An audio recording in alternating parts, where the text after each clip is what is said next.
Hello and welcome to our second video from the series of tutorials on how to set up EcoSeller e-commerce platform. In this video we'll go through setting up some basic data which you will then need in order to define a localized prices and, for example, a VAT groups or value-added tax groups. Well, why you need this? It's because an EcoSeller is a multi-currency and multi-country e-commerce platform, and it comes totally empty. It doesn't have any preloaded data except for the users and roles, as you could have seen in the previous video. So we need to define everything in order to make it working properly, and that's what we will do. We will start from the most important data, which are the ones that will be later used to define a country or a currency and link it to your product or the product price. So let's go ahead and start. We will select the localization and we will go ahead and click on the currency in the left side menu. Why are we starting from the currency? That's a good question, and it's because a currency is linked to the price list, which is linked to the country, and the country is then linked to the VAT group. It might sound fairly complicated, but trust me, it's not. And when you watch this tutorial, you will fully understand it, and you will see the reasoning why it's done this way. Because, for example, the price lists are then directly linked to each price of the product that you define, because each product might have multiple prices in different price lists. What it means? Well, it simply means that you might have the product price in euro, in US dollar, or in a Czech crown, for example. So let's go ahead and create our first currency, which will be, for example, a Czech crown. We will use the code CZK, and we will select the symbol that will appear to our customer after the price is formatted. We also can select a position of the symbol, because some nations usually use or can use the symbol position of their currency after the price or before the price.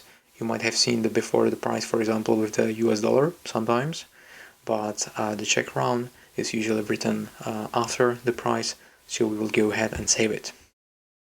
Alright, and because we want to sell also in the euro, we will create a euro here with the symbol, and again we will want the symbol to appear after the price when it's formatted on the storefront, for example. So we will hit save, and now we'll go ahead and create a price list. And what this basically allows you to do is to define a set of prices under a given currency for maybe some special group of people. So, for example, we can define a retail price or the wholesale price. It's up to you how you use those price lists.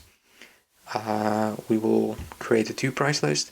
We will create a Czech crown price list for our retail customers. So we will go ahead and select the Czech crown. We will want this price list, when it's formatted, to round up to whole numbers, since usually for Czech crowns in retail we don't use the decimal places.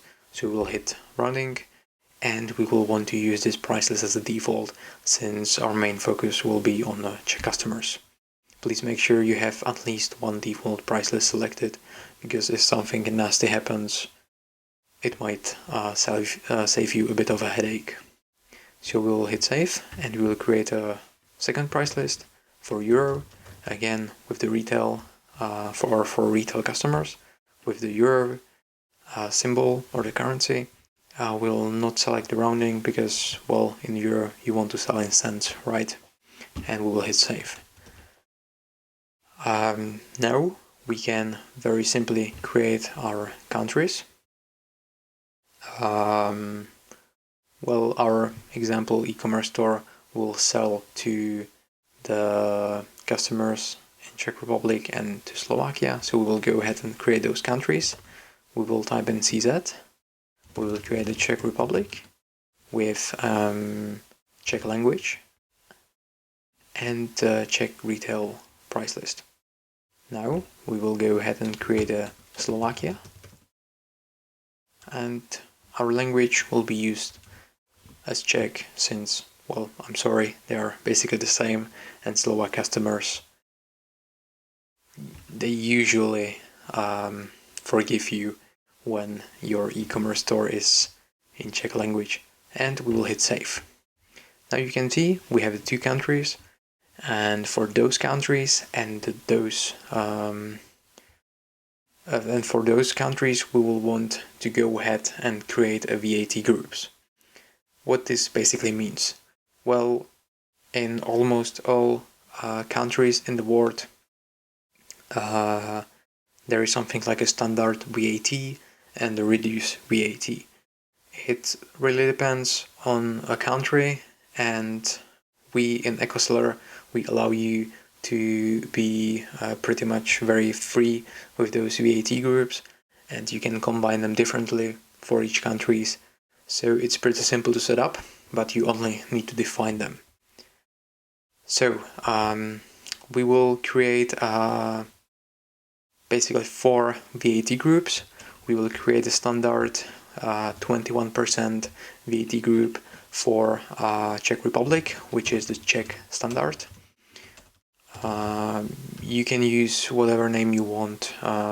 It's only you who will basically see this name, so it's a good idea to name it somehow that you understand it after 24 hours. And we'll hit default, since this will be the default VAT group for this country.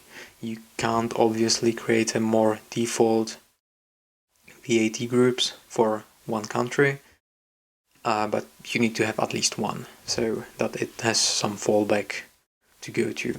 And we'll, okay, that's all. And as you can see, we now have 4 VAT groups, where 2 of them are used as a standard VAT group and 2 are reduced. How we will use those in order to define our products, we will show you in some of the following video, when we pretty much define our products and their prices. So thank you very much for watching.